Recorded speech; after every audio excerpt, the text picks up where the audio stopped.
여러분, 우리가 매일 쓰는 디지털 정보, 이거 얼마나 안전할까요? 오늘은 바로 이 소중한 데이터를 지키는 핵심 기술, 데이터베이스 암호화에 대한 이야기를 해볼 건데요. 그중에서도 가장 중요한 5가지 방식을 아주 쉽고 명쾌하게 한번 파헤쳐 보겠습니다. 데이터 보안이라는 게 사실 좀 막막하게 느껴질 수 있잖아요? 이걸 여기 보이는 계단을 오르는 거라고 한번 생각해 보죠. 오늘 저랑 같이 한 계단 한 계단 올라가 보면서 데이터를 지키는 여러 가지 방법들을 알아볼 거예요. 자, 그럼 준비되셨죠? 바로 첫 번째 계단부터 올라가 보겠습니다. 자, 첫 번째 방법은 바로 API 방식입니다. 이게 뭐냐면요. 데이터가 데이터베이스에 도착하기도 전에, 그러니까 애플리케이션 단에서 미리 보안을 시작하는 아주 똑똑한 방법이라고 할 수 있어요. 이걸 좀 더 쉽게 설명해 볼게요.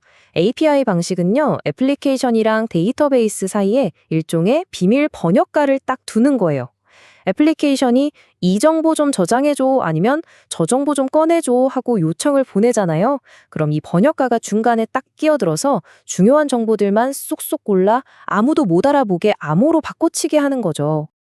그러니까 작동 원리를 보면 이 API 방식이 애플리케이션하고 데이터베이스 사이에서 딱 문지기 역할을 하는 거예요. 쿼리, 그러니까 데이터 좀 줘 하는 요청이 데이터베이스로 가려고 하면 일단 중간에서 딱 세우는 거죠. 그리고는 특수한 함수로 중요한 데이터를 싹 암호화해서 안전하게 포장한 다음에야 통과시켜주는 겁니다. 자, 그럼 이제 보안 계단 한 칸 더 올라가 볼까요? 이번에는 플러그인 방식입니다. 이건 아예 보안 장치를 데이터베이스 서버에 직접 설치해버리는 훨씬 더 가까이에서 데이터를 지키는 방법이에요. 이건 비유하자면 서버실 안에다가 아예 전담 경비원을 한 명 배치하는 거랑 비슷해요. 여기서 에이전트라는 게 나오는데 그냥 특정 임무를 수행하는 작은 프로그램이라고 생각하시면 아주 쉬워요.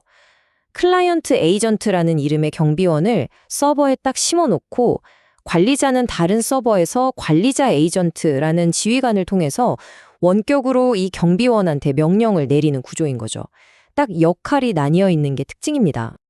자, 그래서 플러그인 방식은 어떻게 돌아가느냐?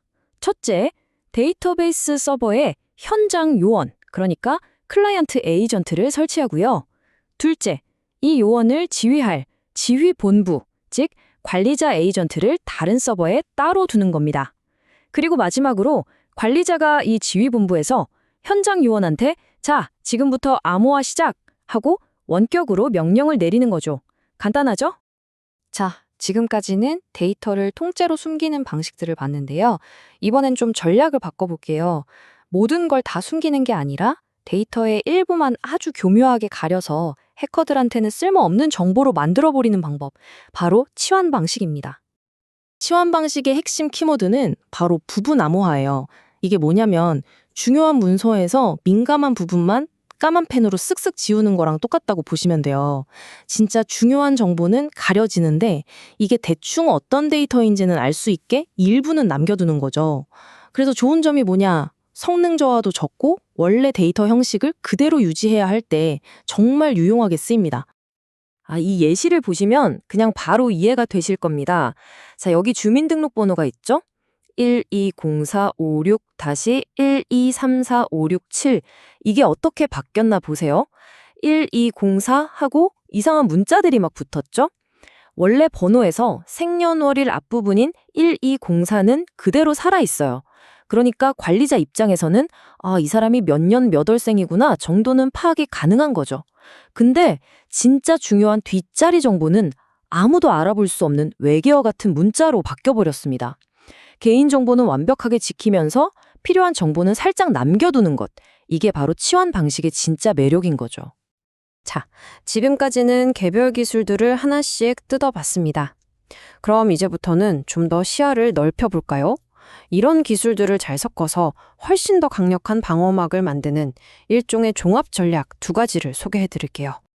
이 2가지 전략은 접근 방식이 완전히 다릅니다. 먼저 하이브리드 방식은 말 그대로 우리가 지금까지 봤던 여러 기술들을 막 섞는 거예요. 층층이 방어막을 쌓아서 더 튼튼하게 만드는 거죠. 물론 장점만 모았으니까 그만큼 시스템 자원은 좀 더 먹을 수 있겠죠? 반면에 파일 암호화 방식은요, 데이터 하나하나를 건드리는 게 아니라 데이터가 담겨 있는 상자, 그러니까 데이터베이스 파일 그 자체를 통째로 자물쇠로 잠가버리는 방식입니다. 아주 그냥 강력하고 확실한 방법이라고 할 수 있죠.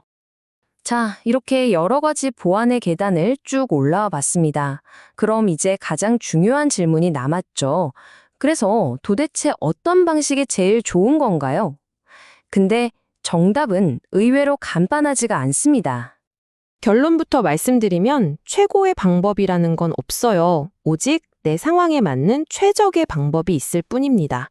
이 표를 보시면 한눈에 들어오죠? 각 방식이 지키는 영역이 다 달라요. API는 애플리케이션 단을, 플러그인은 서버를, 파일 암호화는 아예 파일 시스템 전체를 지키는 식이죠. 그러니까 우리한테 지금 당장 빠른 처리가 더 중요한지 아니면 진짜 뚫리면 안 되는 철동보안이 중요한지 우리가 뭘, 왜, 어떻게 지켜야 하는지에 따라서 선택이 완전히 달라져야 한다는 겁니다. 이게 바로 오늘 이야기의 가장 중요한 핵심이에요. 네, 오늘 저와 함께 데이터 암호화라는 중요한 계단을 5개나 올라와 봤습니다. 하지만 여러분도 아시다시피 기술은 계속 발전하고 그걸 노리는 위협도 계속해서 진화하잖아요. 그렇다면 우리가 앞으로 올라가야 할 다음번 보안의 계단은 과연 어떤 모습일까요? 이 질문을 여러분께 던져보면서 오늘 이야기는 여기서 마치겠습니다.